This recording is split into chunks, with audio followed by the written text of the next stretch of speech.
hello everyone. Welcome along to another episode of Championship Drill. Not long since we did the last one. The way the games are coming very, very quickly now. Phil and Jerry here as always as well. Did you enjoy the games with yesterday and Friday night's one? Yeah, yesterday was mad, all right. There's a lot of goals and a lot of talking points. There's going to be a lot to get through. Yeah. I mean, it started Friday night. I know Jerry, before the midweek games, picked the Rotherham to get their win. And Phil, you, the first game we're going into, you said Reading to beat Bournemouth. And we'll be going into that game in a minute. So we'll see when it comes to the end of the show who can pull out a mad result. Yeah. We'll build that castle someday, and one of our accumulators will finally click, and we'll have serious odds of $100,000 on a euro. 52 teams will happen at one stage. Yeah. Be great. So we'll go into the Reading Bournemouth game, but before we do, we'll talk a little bit there about Bournemouth, Phil, because you told us this news last night that Jonathan Woodgate is about to become a coach at Bournemouth since they lost one of their coaches. The way they worded it was like he was becoming their manager. Yeah, but he's becoming a coach. A lot of experience. The greatest debut of all time for Real Madrid. Yeah. Didn't he score an own goal and get sent off after about 20 minutes? He did, yeah.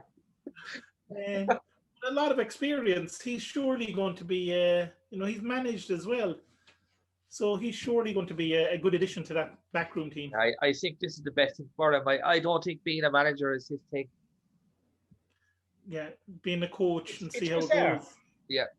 I think it's bizarre. It's great for Woodgate, but it's like obviously Bournemouth are losing a coach to Newcastle, where Newcastle were on the brink of sacking Steve Bruce. So has Steve Bruce brought him in, or someone else brought him in? And then obviously, Woodgate going to Bournemouth is a great move for him. But it's just bizarre. And as you say, Phil, they did word it like the way tabloids word things is crazy. It drags you in. It's like, oh, he's going to be the new coach. He really thought he was going to be the manager, like, It was really we surely Bournemouth haven't sacked their manager, but they haven't sacked their manager. He's just coming in as a coach. So that's how it goes, and he's going to have a bit of work to do on their defense straight away, because we go into the game on Friday night, the one that you had a feeling Reading would do well in this one, Phil. Yeah, I thought they did. The game was pretty much over at halftime.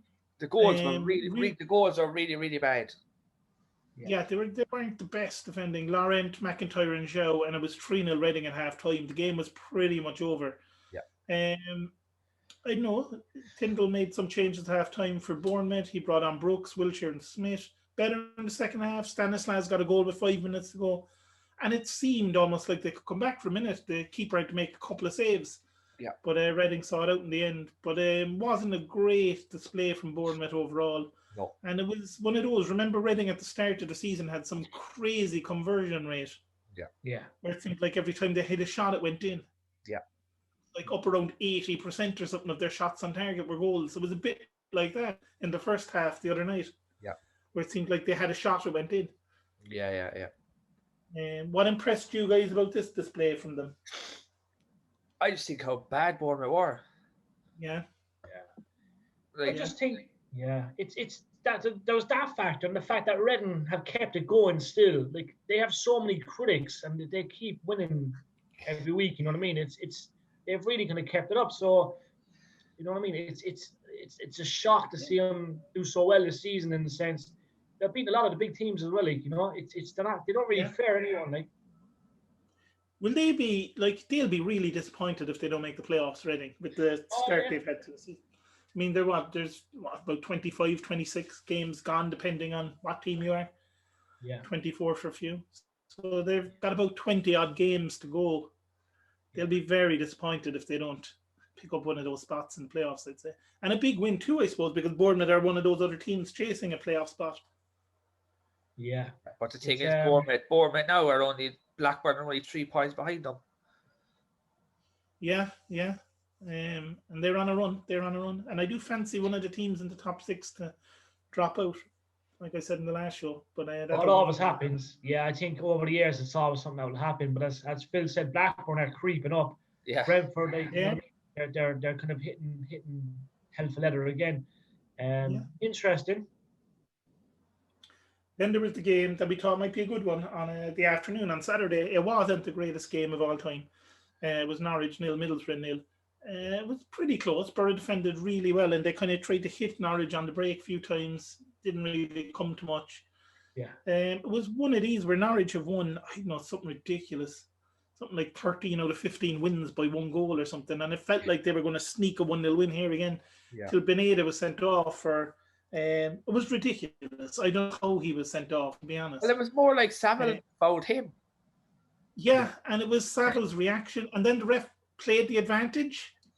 So it was almost like he came back then to send him off. It's like if he'd have just given the free kick there and then he mightn't have given him a yellow card. But it's like he thought about it. Yeah. And he's like, oh, we better come back now and give a yellow card for that. Yeah. But they both slid for the same ball. Beneda pulled out of it. He just couldn't stop his momentum. He wasn't studs up. There was barely tapped him. And Saville went down like a sniper in the stand. Yeah. And Beneda got sent off for the second time this season, and he's going to be missing out for their next game. But I suppose there's a few bits of nastiness to this game in general. A couple of elbows. I think after the match, Norwich manager talks about how Max Aarons might have a broken nose from one of them, which was kind of far worse than the tackle by Beneda, really. But Howson and Morsey in the middle for Borough really, really impressed me yesterday because everything Norwich do comes through either Beneda or Cantwell, and they were just on top of them for most of the game. Yeah. So it's they were really impressive. It was a fair result, to be fair. Yeah, like Borough, I suppose it's almost like they settled for a draw in some ways. That like when they had about there must have been close on 30 minutes when they were playing against 10 men when you add in the stoppage time, and they never really went for it. I think it was an hour before the first shot goal in this game. And they were awful, the shots on goal. I'd have saved them. Yeah. I think there was a header that was like travelling at about 4 miles an hour. Then a shot that was hit straight at the keeper that was going about 7 miles an hour, I'd say. Somebody hit the bar. Huh? Somebody hit the bar. Yeah. And Pookie just wasn't on form yesterday. He just didn't get the service. Yeah. He was falling over a lot. But I just think that Borough identified their manager, like we always said. They have a very, very good manager, very experienced manager. And you look at Norwich, he looked at the team and he said, look, everything comes through Cantwell and Beneda. And he just sat Howson and Morsey on them. Howson, of course, used to play for Norwich. And I thought the two of them were outstanding yesterday. Yeah. They stopped everything. So good point for both teams, I suppose, really. Borough snapped that kind of. And it was good to see Adam Oida back as well. He's looking to build up his fitness now again ahead of a crucial couple of games, so it was good to see him back. Yeah. It was good. Yeah, he came on. He was involved in, I think he gave away a free kick that didn't look like a free kick at all. So he looks strong, he looks fit, so hopefully he'll get a few more games, like you said. He was certainly up for a fight when he came on anyway, so that was good to see. We move along then, Birmingham, Coventry City. Pretty even game here, really. Like Birmingham first half penalty, Bella with the goal for that one. And just before the hour, then Hammer with the one for Coventry. Awful defending for the Birmingham goal. And it was a case then of like Bella, Hogan, Harley Dean, all missed openings. Hogan in particular really should have scored the header. But Coventry defended really well in this one. It wasn't the Coventry that we've seen where they just really give it a go. This was a different kind of Coventry than we've seen most of the season. They just defended really, really well in this one. Yeah. No, they have. And they, as I said, they're two teams that kind of, I always say Burnham kind of defend well because they're never really trashed. No. Coventry, they're a team that at the start of the season were very good in the attack. It's kind of like they've held back a small bit now, you know what I mean? They obviously still go on the attack and they still look, still play great football, but it's like, you know what I mean? It's like a confidence has dipped a small bit now in Coventry, within the camp. It's you know what I mean? They haven't really played attractive football these last couple of weeks. Yeah. So hopefully it does come back, but I suppose a 1-1 is a fair draw in that game. Then both take it, given the way the table's going, Yeah, and with that as well, like Phil, Birmingham really like they have a manager who's so experienced in the division, but they're in a lot of trouble now. Yeah, when's the last time they won a game? It's a really long. It's been a while. Like Gary said, they'd almost take the point to just get something. Yeah, but they need to start winning. They're 20.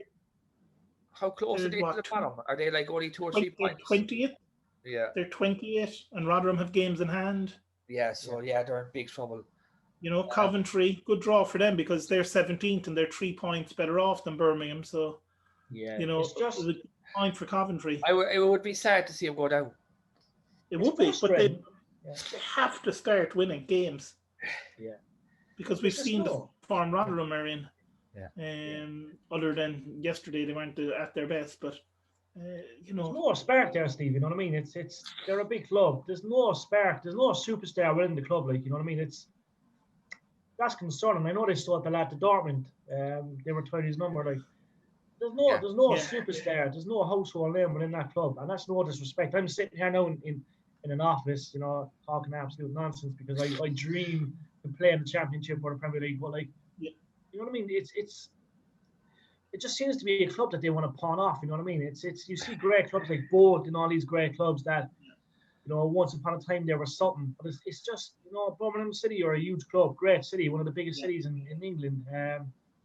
There's no household name in that club. Like, you know what I mean? I can't even name. Obviously, I know who's in the team, but like, for the average Joe, he won't be able to name anyone. Like, you know what I mean? There's no legendary name. The last legend to play at Birmingham City, Kevin Phillips.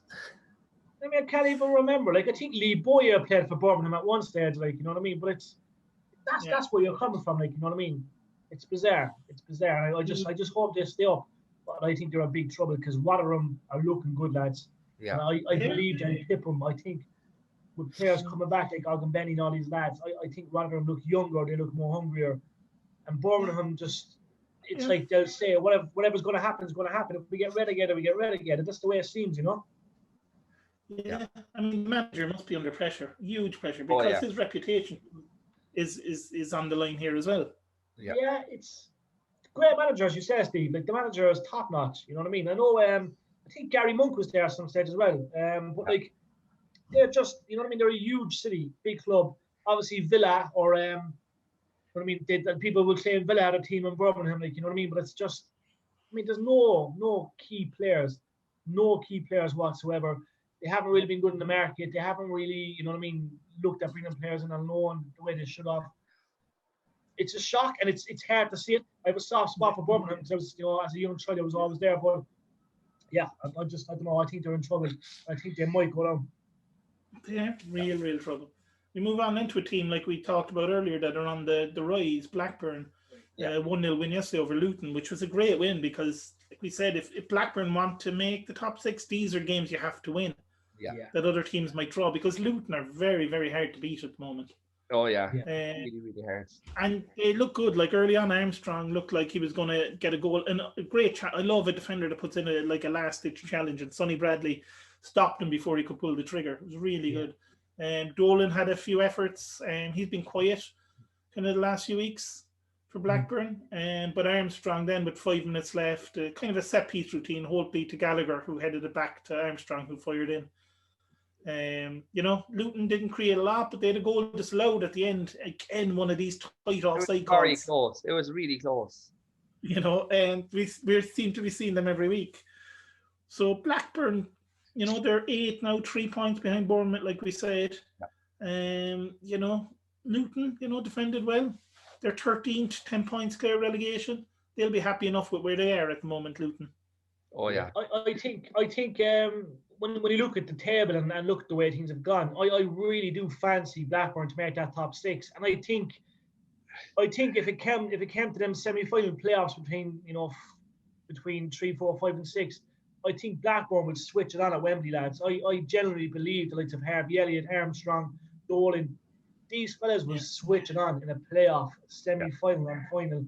And Blackburn are the ones to watch, I'm telling you. They have a young squad. They haven't been in the Premier League for a long, long time. And we could be on a brink of seeing something. I really think if Blackburn stay in that top 6. I think Harvey Elliott has gotten them that extra edge. Yes. Assist-wise, he's been incredible. He's like 8 or 9 assists. He's got a couple of goals. Yeah, he's a good player. And Armstrong is brilliant. And we've said it before. In Armstrong, they have a guy who, yesterday, he scored with his head. He's able to play off the last man. He's very quick. Yeah. He can score any type of goal you ask of him. And to have someone like that, you always have a chance to win. And big win yesterday because Luton are a team that can go and get points off people. Most definitely. So it was pretty good. Also, Brantwaite yesterday, who was involved in the high boot with Fry, where Fry nearly lost his eye. Fry was playing as well yesterday with a nice shiner. He was very good as well for Blackburn yesterday. Very, very solid. Because they did kind of stop Luton kind of doing anything. We move on then to the game where goals just went all over the show here in poor old Wickham. There was a time there where we were kind of chatting about the scores, and it seemed like every time someone commented on a goal, another one went in near the end. But Brentford 7-2 winners over Wickham. But the first half was very good. Very good, but there was 2 goals. We'll talk about them. We'll go through the goals, I suppose, in the way we do it. Pinnock with a goal for Brentford to give him the lead. Wasn't a bad goal. Ikpeazu then as well. He got the equaliser for Wickham. The first one, really, really nice goal from him. Took it on and just buried it into the corner. Then Fosu Henry got his first of 2 goals, and then right before halftime, a bit of a scrambly goal, this one, and it was 2-2 at halftime. Wickham, Musgrave with that one, 2-2 at halftime. They were looking good fighting them. And then what did you make? Brentford made a 4-2 in 6 minutes in the second half. I think the penalty thing changed the game. It did, and there was even the goal before it, the third goal. Which was, I think, was it Fosu Henry again with his second? There was a foul on the edge of the box.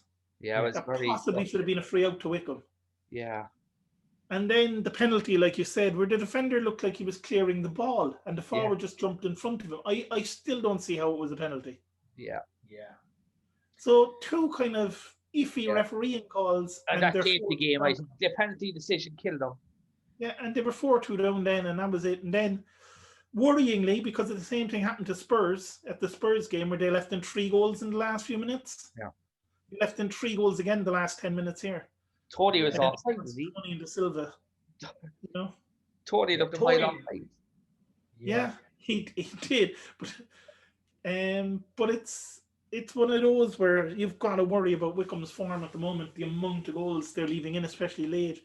And it might be a squad problem where they just don't have a big enough squad now for all these games. I know that we love them on this show, but I think they're going to go down. 11 points from safety. Yeah. They do have 2 games at hand. They have 15 points. They're 11 from safety with 2 games in hand. And are they going to win those games in hand? Hard to know. Brentford, though, flying it. 2 points behind Swansea, 6 behind Norwich. They have a game in hand over both of them. Yeah. Brentford are looking good. Brentford. Yeah, Brentford looking great. They went on that crazy run at the end of last season to almost get automatic promotion. And it looks like they're on one of those runs again. Yeah. When's the last time they lost a league game? It's been a while, all right. I can't recall it, to be honest. They just looked the total package. What I love to see in the Premier League this year, Luckily, we can still talk about them in the Championship, but it's, it looks like they're going to repeat what they done last season, and it'll be very hard to beat them. And normally that happens a lot. Like, you see a lot of teams that just miss out the promotion, then the following season they go up then, So it'd be great if they did go up, with the new stadium, hopefully the fans are back, and they have a really good squad. They're producing great players. But like the Championship side of, when Arsenal produced all these great players over the years, they seem to do it in the Championship where they can produce all these players and, they sell them on then for bigger money and stuff. But no, they look great. And to beat Wickham 7-2 it's a serious scoreline. I think Tony was immense. 2 goals and an assist. He's definitely the standout player in the Championship this year for me, Yeah, they've only lost 3 games last season. Yeah. And they didn't start well. They were mid-table for quite a while. Yeah. But they've just gone on this run since October, and they've just it's been unbelievable. But poor old Wickham, I don't know. I suppose they've got to try and pick up some points anyway, because they do look like they are in trouble. But again, they haven't thrown masses of money at this either because they don't have it. So if they do go down, I don't think they'll be in that bad a shape for next season. They played Wickham back in November, and it was 0-0. Yeah. and that's the difference between the teams. But it is tough for the likes of Wickham who don't have a big squad. Yeah. And you're playing 3 games a week, plus you've had like players out with COVID like Wickham have had. And, it's really, really hard. And then it's heartbreaking. Steve, heartbreaking, especially for the fans. Yeah. You know what I mean? It's you know what I mean, to wait all that time to be in the championship and then the fans can't attend. You could be sure the fans would have sparked Wickham on to a couple of wins this season. Like, I mean, there's no doubt about it. I genuinely believe that like fans can spark and win, but like it's heartbreaking. Do you know what I mean? It's absolutely heartbreaking for the fans, the players, because they work so hard. So it's I mean, hopefully they can stay up, but it's a huge ask. You know what I mean? Yeah. And especially with Sheffield Wednesday, we know we're going to come to that winning. It's a huge ask. Brentford's last loss was to Stoke. That when was that? October. Yeah. Yeah.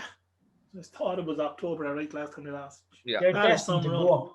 They're destined to go up. Like. We move on then to Mick McCarthy's first home game against one of his former clubs again, against Millwall. An own goal by Flint gave Millwall the lead. Mordo for Cardiff gave him a point. McCarthy changed formation for this one to 5-3-2. I don't know, is he just trying to make Cardiff a bit tougher to beat at the moment? Yeah, go a bit more defensively. Yeah. Mick was always like that, though. Yeah, he was. Yeah. He dropped Harry Wilson for the midweek game. He dropped him again for this one. Brought him on after 62 minutes, and Wilson turned the game around. And McCarthy, to be fair, was full of praise for Wilson in terms of how he responded to being dropped. Yeah. So I assume, Wilson will probably start their next game because, McCarthy was full of praise for him. And it is credit to Wilson when you are, consider yourself probably one of the better players of the team and the new manager comes in, you're not playing, to still have the attitude of I'm going to go on and give everything for the team, which is what he did. So credit to Wilson for that as well. Yeah. Not a lot else happened in the game really. Zahor missed a good chance, score against it. I don't know. Both teams level on points. 8 clear relegation. Yeah. Suppose the teams are where they're probably going to end up finishing up. I don't see either of these guys going on a mad run up the table. I don't think and they're probably both got enough to stay up as well. Yeah. It's I think where they are, they'll finish. I mean, they've Huddersfield in around them, who they both have a game in hand off over as well. Like so. Yeah. I can't see either going down. I think McCarthy now is going to make sure Cardiff don't. Millwall, I don't know. Millwall could get dragged into the relegation if their form doesn't improve. But that's probably the biggest surprise to me this season. I've seen Cardiff struggle. Yeah. I think both teams probably thought they'd be up the other end of the table. Yeah. Really, but they've just not been scoring goals. And that's the way it's been. And talking about teams who aren't really scoring goals, we have Derby, who just are not scoring enough goals this season, but got a 1-0 win over Bristol City. Kazim Richards early on this one. Waghorn had a good chance. Huh? A nice goal. What was that, Phil? It was a nice goal. Nice finish. Yeah. What's that? No, I said it was a nice goal. It was kind of similar to the one he missed midweek. Yeah. When it came to it, kind of the same way, and he missed it, but he put this one away. He's been very good. Like we talked about him in the last show, he's been very, very good. Yeah. But Derby have only scored 7 home goals all season in their 14 home matches. Yeah. They're getting the 1-0 wins though. Them 3 points. Rooney knows going to turn things around a small bit. He's certainly proven me wrong, but it's geez, with everything that's going on at Derby, it's a great result. Yeah. Kristen Bialik, who's been playing in midfield, obviously came to him from a big reputation, has been really, really good since Rooney became the manager, and he's really credited him with a lot of things, but he didn't look good when he came off on the stretcher yesterday, and he missed all of last season with a knee injury. That's got to be worrying for Derby. Oh, yeah. Yeah, it didn't look good. Like, the minute he went down, you knew he was in trouble. Yeah. He was in trouble. And after a long, long injury last season, he'll be a big miss if he's gone, because he's very physical in that midfield. He is, yeah. But then, like you said, Jerry, if they proved you wrong. 20 games to go, 14. Yeah. 14 I think the playoffs. Yeah, it's can they do it? Well, providing they don't get point deductions and there's a shock at the end of the season, They're on a good little momentum. I think it's 2-3 games out without a loss, you know. Derby Yeah, have 3 games in a row. Yeah, there you go. It's encouraging, do you know what I mean? There's a lot of stuff going on at the club at the moment, but Rooney seems to be doing something right, you know what I mean? And as I said, I was critical of Rooney becoming a manager. Right now, he's a GOAT. He's one of the greatest of all time, but I felt he was going into the wrong position personally for himself. You know what I mean? To stand down and retire as well was a bit unusual given his age. But look, he's proven me wrong. You know, I felt a better club would have been better for him, but it's these sort of things around. Derby look all right. You know what I mean? If they get a couple more wins out, they could be safe. They are 14 points off 6th. Yeah, that's right. 14 points, 20 games to go. It would be mad if they went on a run, Brentford style, to the playoffs. Yeah. It's doable though. It's the championship. You know what I mean? It's doable and it'll be great. If they could get in a player now tomorrow, they'd be laughing. Phil Jones. They might need somebody with Boylick gone. Yeah. Probably for the season. Yeah. They haven't said yet, but it didn't look good. No.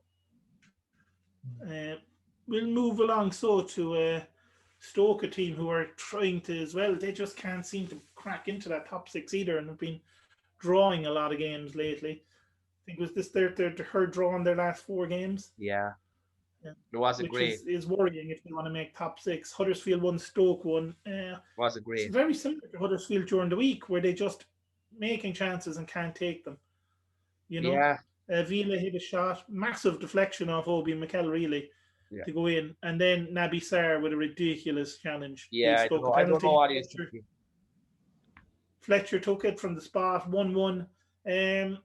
Stoke went down to 10 men. Norrington Davis went over the top and copped Bakuna a straight red card, just right in first half stoppage time. And Huddersfield then dominated with the extra man. But again, you know, they'd lost, I think, was it 3 in a row before this, coming into this one? They made sure they didn't lose 4 in a row. Yeah. You know, they're 40, but the teams right below them have games in hand. You know, they could slip down that table very quickly. Stoke down to 10th. Yeah. You know? February is a mental month. February is a crazy month in the championship. And you see a lot of stuff change. Yeah. Wait till March comes out.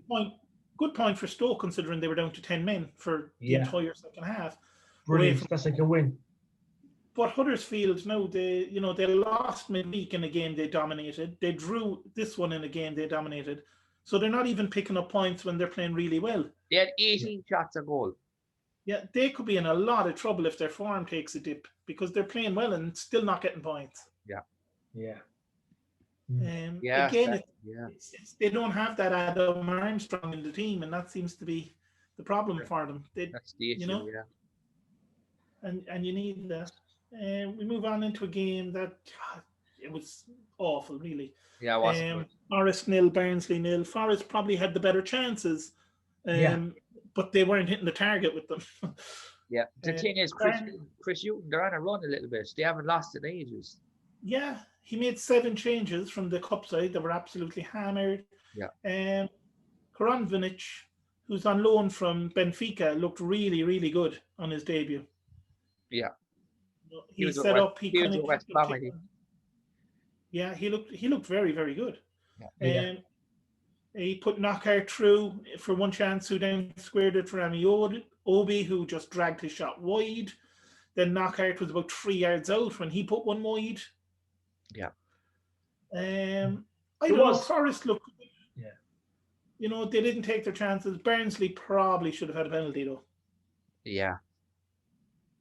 It would have changed the game definitely anyway, but I think it's Forest definitely credit. You know, I think Forest looked a better team. I was watching the highlights, and you know, it's Forest have been frustrating to watch so far. Hughton has done a good job, I think, you know, since he's come in. He's made a difference, but they have been frustrating, lads. Glenn Murray's going to be joining them before the market closes. Yeah. They need somebody. Yeah. You know? Glenn Murray's a weird one, like he's 38. He is, but he knows where the back of the net is. He's the kind of guy maybe they could bring on with half an hour to go if they need that goal. Yeah. Where was Glenn Murray, lads? Again, he was at Watford. He was at Watford, yeah. He wasn't getting any games, so. Where was he before that? Again, he was Brighton. Yeah, that was it. Brighton. Yeah. But Barnsley are 12th. You know, having a decent enough season, like, considering they were definitely one of the favourites to go down. Forest, though, like you said, Phil, they're on a good unbeaten run, but they're still only 3 points clear of Rotherham, who have 2 games in hand over. I think in their last 11 games, they've had like 6 or 7 draws. Yeah, and that's you know, it's good and it's solid, but they're in real trouble still down at the bottom. Yeah. You know. But it's the kind of thing where if they stay up this season, I think Chris Hughton could get them a playoff team next year. He could. I mean, they're such a big club. Yeah, huge club. Pretty unlucky last season too. Like, still a bit hurt after that, I'd say. You know. Yeah. Oh yeah. Wonderful city too, Nottingham. You know, when people are low traveling. Robin Hood City. Yeah, definitely a place to go visit. Wonderful, wonderful city. Yeah. Rotherham, Swansea, Rotherham. You know, good win midweek. Not so good yesterday against. Well, to be fair, Swansea are one of the better teams in the division as well. I thought Conor Horahan was excellent. It was very good again. Immense. Second start, second goal for them. 2 games, 2 goals. Yeah. Not bad. Lovely finish, wasn't it, for his one? First one, yeah. Very good. And then Grimes added a second goal. That was pretty good as well. Yeah, I really like that one. And then Rotherham didn't give up, though, and they had that long throw where it's always with the long throw. It's never the first header. It's always the second one. Yeah. And the second one fell to Ladapo, and he made it 2-1. And they piled on a lot of pressure then. You know, Robertson hit the bar after the Swansea keeper dropped the ball. And then Swansea, though, through Fulton, they rounded it up, a nice move. That was very good, that one. You know, it was a lovely move to make it 3-1, and that was kind of the end of Rotherham coming back. Yeah. It was just a case of the better team won probably yesterday. Yeah. You know, Rotherham weren't poor, but Swansea were just a better side. Yeah. Unbeaten in 7 now, Swansea, keeping the pressure up on Norwich and staying ahead of Brentford as well. So, important win for them. Huge win, and I think getting Conor Horan, it was a huge scale. That was great business. You know what I mean? Great business. It could be the difference to getting them over the line, right? Oh, 100%. He's a great player. Like, I'm surprised he wasn't starting for Villa. But obviously, they brought in Ali Watkins. That's the problem. Yeah. But I was shocked Villa let him go because his ability to deliver a free kick, you know, everything about him. He always seemed to link up with Grealish. I think Barkley's keeping him out of the team, I think, you know? Yeah. Strange one. But we had it must be the way it is. But, you know, fair play to him as well to say, look, I'll go down to the Championship to get more game time between now and the end of the season. And 2 games, 2 goals. It's not like he's saying, oh, I'm too good for this division. He's gone out there and he's performing. Yeah, exactly. So we move on to the final game. Sheffield Wednesday 1, Preston 0. Not a classic. No. And I think the match winner says everything you need to know about this. Palmer got the winner. The last time he scored, he was a teenager. He's 29 now. Yeah. So nearly 10 years, I think. Nearly 10 years. I think he was 19 the last time he scored. Yeah. 29 yesterday. So he's very, very unlikely winner. Yeah, like Preston looked really, really bad yesterday. Preston were poor. Alan Brown had a cross near the end that Sinclair headed over, I think, or wide.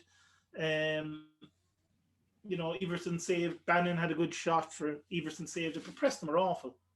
You know, and it's one of those where, like we said earlier, Blackburn were able to find a way to beat Luton. Yeah. You know, which you have to do if you want to make the top 6. Preston just don't seem to be able to win when they don't play well. That's it. Yeah. Exactly. And that could end up costing them this season when it comes to trying to make the playoffs. Yeah. Very much so, yeah. But big win for Wednesday, though. Huge win. Do you know what I mean? Huge win. I mean, they're in real trouble, obviously, but it's one of those, they almost seem like they're going to pull their way out of it for a couple of weeks, and then they go on a bad run again. But Wednesday can go away, right? And they could beat Watford, lose to Barnsley, lose to Millwall, right? Go ahead and beat Bournemouth. Like, they're not afraid of the big teams. Like, that's the thing about Sheffield Wednesday. They don't fear the top 4 teams. Like, no. And they'll beat the top 4 teams probably. Like, they play Wickham now next week and lose. That's it. They lose. Yeah, but it's mad. That's the way it goes, isn't it? Yeah. So we'll move on then. So I suppose to favourite goal from I'm going to say weekend's Grimes. action. I'm going to say Grimes. Yeah. Me too. I'm going to give it to your man Ikpeu at Wickham. Their first equaliser. Yeah. took that very nicely. Your player? Ivan Toney. Yeah, I'd say so. Yeah. Tony? Yeah, I'll give it to Housen just because he was determined against his old club. But Tony probably deserves it. But the best team yesterday? Brentford. Brentford, yeah. You have to give it to Brentford when they're scoring 7 goals, really. And the biggest shock, if there was one? Probably Preston losing 1-0 again. Like, I know that's not really a shock, but it's just the way it happened. And just how bad they were. It's so frustrating. Like, especially with that Cork connection. Like, that, and also Brentford scored 7. Brentford scored 7. And I suppose even though you called it, Phil, what was slightly a shock in some ways was the Friday night game. Yeah. Reading beating Bournemouth 3-1, which I don't think a lot of people saw coming. So, no. All right, so we'll have a look ahead to some of the games that are coming up midweek. Starting tomorrow with a derby match, only 12 miles, I think, between the two stadiums. Watford home to QPR. Been a while, I think. Maybe, is this the first Monday night game we've had in the Championship this season? There's been very few anyway. There's been very, very few. How do we see this one going? Watford, yeah. Yeah. At home? Yeah. I think Watford as well. But I think Watford will win it as well. Their home form is just so good this season. But I hope we haven't, because of the fans maybe, had proper derby games this season. I'm just hoping out for one of those where there's some mad tackles flying in that one. So that's what I'm hoping for. Tuesday then, Millwall home to Norwich. Norwich. I think Norwich could hammer them in that one, sadly. I don't know about hammering them, but they'll probably win 2-1 or something. Yeah, Bournemouth home to Sheffield Wednesday. Bournemouth have lost 3 in a row now. Yeah, they'll win this time. They'll win this time. Yeah. You see it any differently, Jerry? No. No, I'd say a 1-0 Bournemouth. This could be the week for the accumulator, lads. I'm telling you. Could be. These are calm selections. These are calm selections here from the team. Big game down near the bottom of the table. Coventry home to Nottingham Forest. Coventry. Yeah, I think so. Coventry as well. I think Coventry. 1-0. Yeah. A lot of agreement here. Another big game down at the bottom. Rotherham against Derby. Draw. A draw. Yeah. I think Derby might nick draw as well. I think Derby are going to nick this one to keep the run going. Game you talked about a little bit earlier there, Phil, just mentioned briefly rather, was Wycombe against Birmingham. Yeah. Wycombe. Wycombe? Yeah, a home win for Wycombe, I think. Birmingham are in real trouble if they lose this one. Yeah. Wycombe have to win it. If Wycombe want to fight to stay up, they have to win this one. I'm going to go for a Wycombe 2-0 win. Yeah, I think Wycombe to win this one as well. And then unusually, there's only one game on the Wednesday, which is Brentford and Bristol City. Brentford. I think Bristol City are on an awful run at the minute. Yeah. And then we'll talk about this more on the show after the midweek game that we record on either Thursday or Friday. But we might as well mention it briefly, and we'll go into more detail on the next show. Huge game Friday night. Second home to first. And at that stage, Brentford might well be above Swansea in the table. So, Swansea Norwich, how do we see that going? How do I see it? I think Swansea as well. Yeah. 3-1. Yeah, I think Norwich are going to win this one away from home. I think the wheels are going to fall off for Swansea in the next few weeks. It always happens. Yeah, I just think the pressure of, I think Brentford will beat Bristol City, go ahead of them in the table, and then they'll feel, really, really under pressure. Now, if Swansea do beat Norwich, then that really opens it up for Brentford. Yeah. It's so going to be great game. It's been televised, obviously, is it? Yeah. That'll be televised, yeah. And when we do our podcast in midweek, this podcast, we'll probably talk about that one in a bit more detail and how we see it going and that, as well as just rounding up the scores and such from the other midweek games. Yeah. Big week ahead at the top of the bottom of the championship, and we look forward to talking to you all about that later on this week. So thanks everyone for listening, and we'll talk to you soon. Thanks, guys. Bye.